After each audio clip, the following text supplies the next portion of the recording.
Welcome to the Double E Show. Bad strategy, horribly simulated. What's going on, everybody? Jibba73 back with the Double E Show. It's Lamplight City. So, forgot to save last week, so I just had to replay up to this part here, but we're going to see some stuff we saw last week.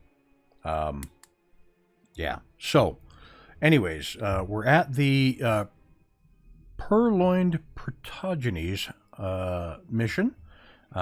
This couple, the Harrises, their child was kidnapped. When we were here the night before... Miles, didn't you notice something a bit strange about the Harrises? Quite a few things, actually. What are you referring to? Their son was just kidnapped, yet they're each on their own side of the sitting room. Not comforting each other, not crying together. Nothing. They're stuck-up rich people. Not exactly the type to show emotion. Miles, you know I'm the most cynical person there is when it comes to their type. But this isn't normal behavior, even for snobs. Right on. This goes deeper than saving face. There's something going on between them. I think you should find out what. Right on. So, yeah, so when we left off the evening before, I had taken the soporific and I felt a little odd and I had to leave. So now we're back. Okay. That's odd. Why is there a loose button in the crib? Now, I'm no expert on children, but it seems like it would be dangerous to have around an infant. Right? Okay. If only the flower shop burglar was as easy to find as this clue was. Right? Okay. What else? The kidnapper left the child's blanket behind. There doesn't appear to be any trace of the silver spoon, though. Okay. Nice mobile. Custom made, too. There'll be no mistaking what family this child comes from. Okay, is that it in here? Blanket, exit. Okay, yep, exit. Look at the window again, because we were a little out of sorts. Right? Be careful not to cut yourself. Yep. Okay. Look, you can see That would make it... no evidence. Okay, so, all right. Let's hop out of here. And come back out of here.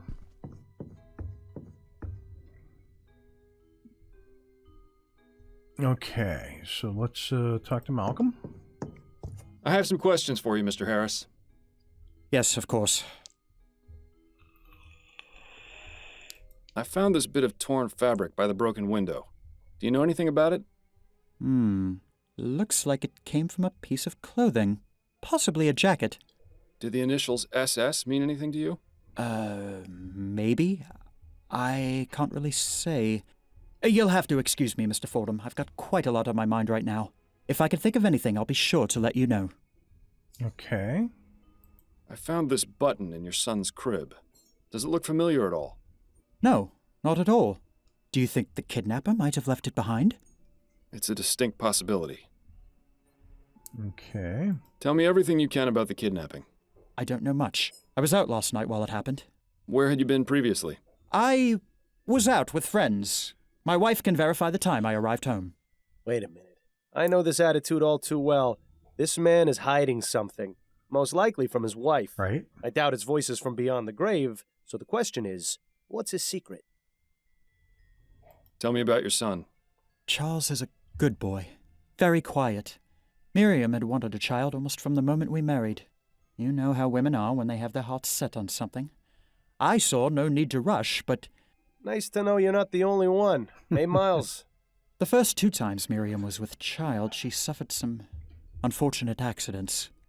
She was devastated, as you can imagine. So when Charles finally came along, he turned out to be quite a blessing. I'll bet. I can't imagine what sort of depraved madman would take him from us like this. You must find him, Mr. Fordham. I intend to, Mr. Harris. Okay. Tell me about yourself. There isn't much to tell, really. My life has been fairly well publicized in the newspapers. Let's pretend for a moment that I skip over the society pages. Well, I'm an investor. My father Clyde runs Harris Construction Company, which I will someday inherit. Any other details about me are fairly trivial nonsense, I think. Those are all the questions I had for now. All right. Okay, now let's talk to Miriam. All right. I have some questions for you if you're up to answering them, Mrs. Harris.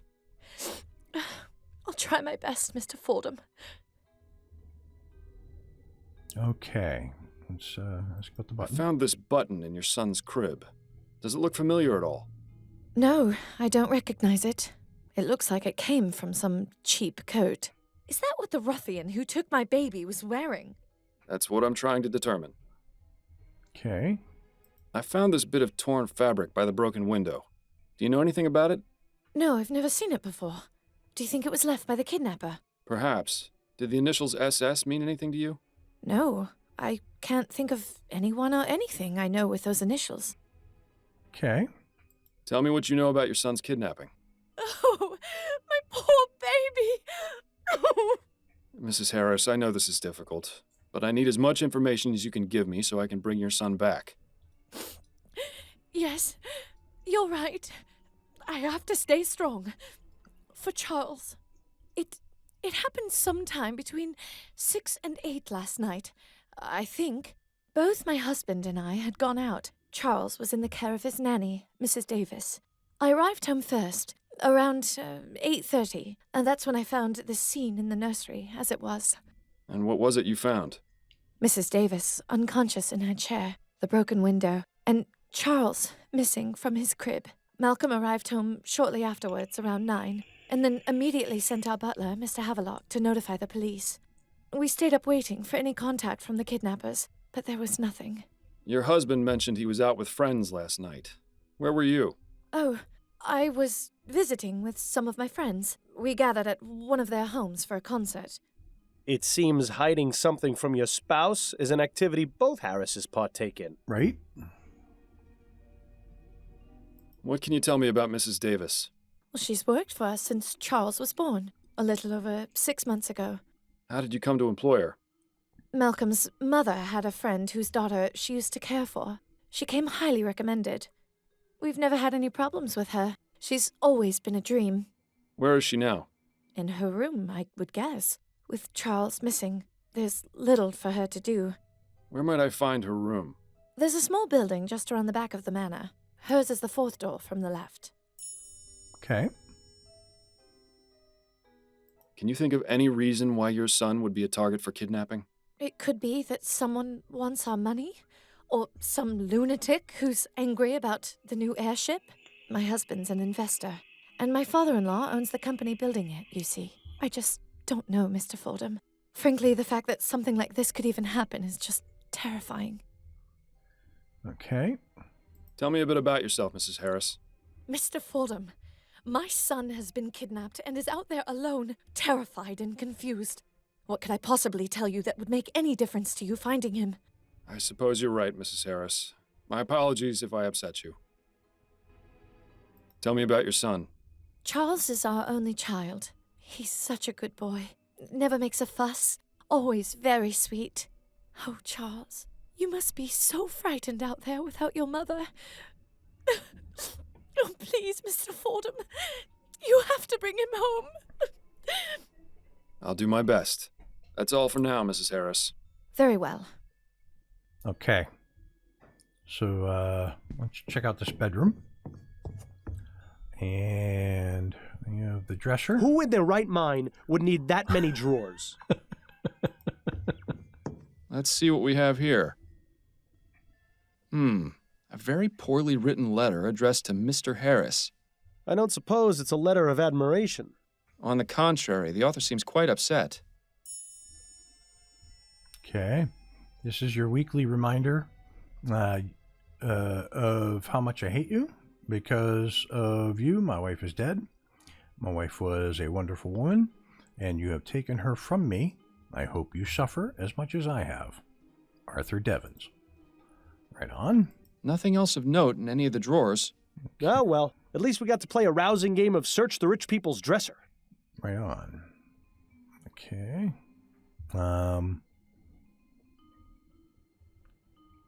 Got a clothes pile here. It looks like a pile of women's clothes. Must belong to Mrs. Harris. There's a handwritten note among the clothes. Miriam, baby, I have to see you tonight. It's been far too long. R. Interesting. Nothing else hit. Okay. Wardrobes are usually always full of wonderfully dark secrets. Let us open it.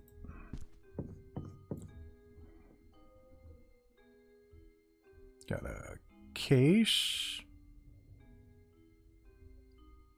Mr. Harris's color selection is almost as drab as yours. Let's see if there's anything of interest in any of the pockets. So, Mr. Harris is a fan of the ponies, is he? I'm sure that's not causing him any trouble at all. Okay. Mr. Harris's color selection. Okay. One thing is for certain.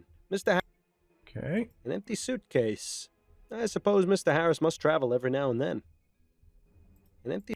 Nope, nothing in there. Top drawer. Yeah, it seems like this is where Mrs. Harris keeps her unmentionables. I like the ones with the frills and the stitched cat. Paperwork and receipts. Nothing particularly interesting here.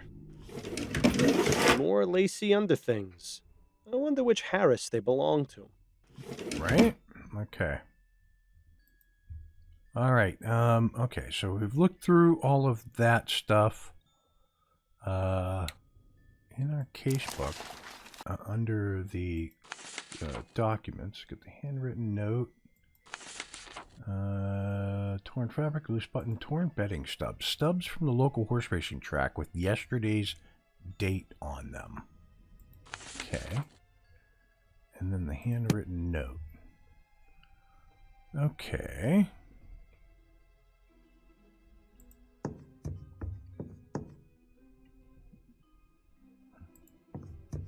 Ask him about this letter. I have some questions for you, Mr. Harris. Yes, of course. I found this letter in your bedroom. What can you tell me about it? You went through our things? I'm a private investigator, Mr. Harris. It's part of my job. Of all the insolence! You're upset, I know, but do you want me to find your son or don't you? Yes, of course I do. That letter was sent to me by mistake. It was written to my father. Well, if you can even call that writing. Have I ever mentioned how much I hate rich people? Because I really hate rich people. Your father. Doesn't he own the company building the new airship? Yes, that's right. He's been receiving many letters just like that one since the Lygia disaster. But that Devons fellow in particular has sent one every week, along with a bag of chicken bones and dust. How peculiar. Not only that, he leads a daily protest in front of the construction yard where the HMS Lenore is being built, trying to halt production. My God! How did I not see this before? See what? Devons! He has a grudge against this family because of what happened with the Lygia. I'd put money on him being involved with the kidnapping somehow, as a form of retaliation. I'll just have to speak with Mr. Devons and see for myself. Okay. Mr. Harris, what can you tell me about these? What? How did you... Listen, I'm trying to help you and your family. I can't do it if I don't get the entire truth. Do you think we could discuss this somewhere more private? I suppose we could. Good. Let's move to the nursery then. Okay. Before we do that, I want to discuss with her about the letter that I found in her things. I have some questions for you if you're up to answering them, Mrs. Harris. I'll try my best, Mr. Fordham. I found this note in your bedroom. What can you tell me about it? What? You had no right to go through my things? Mrs. Harris, I'm just trying to find your son. The sooner I know about any clues I might find, the faster I can proceed with my investigation. Fine. I got that note last night from Roland. Who is Roland? Roland is a special friend. I see. Oh, don't you judge me, Mr. Fordham. You have no idea what my marriage has been like. Marrying Malcolm wasn't my idea, nor even his. The whole thing was orchestrated by our fathers. They thought merging the two families would be a good business arrangement. Is your marriage an unhappy one, then? It wasn't easy at first, and it didn't get any easier as it went on, either. So then, why not end it? Mr. Fordham, we are a respectable family. There are certain considerations. Besides, I had no legal grounds. For all his faults, Malcolm is a very faithful man. Almost frustratingly so. Then, somewhat unexpectedly, we had Charles. At least that made things bearable. I'm sorry for you, Mrs. Harris, I really am. But I think I should talk to this Roland. Why? He has nothing to do with this. That's for me to decide. Where can I find him? I don't know. I've never been to his home. We usually meet at a hotel. Can you tell me anything that would help me track him down? Well, he's a musician. He plays the piano at some clubs in Gascon, but I don't know which for sure. How about his last name? I don't know that either. I gather you don't talk much. I refuse to answer that question, Mr. Fordham. It's a good thing I don't have a stomach anymore, because I can guarantee you its contents would be on the floor right now. Okay. That's all for now, Mrs. Harris. Very well. Okay, let's go talk to Mr. Harris.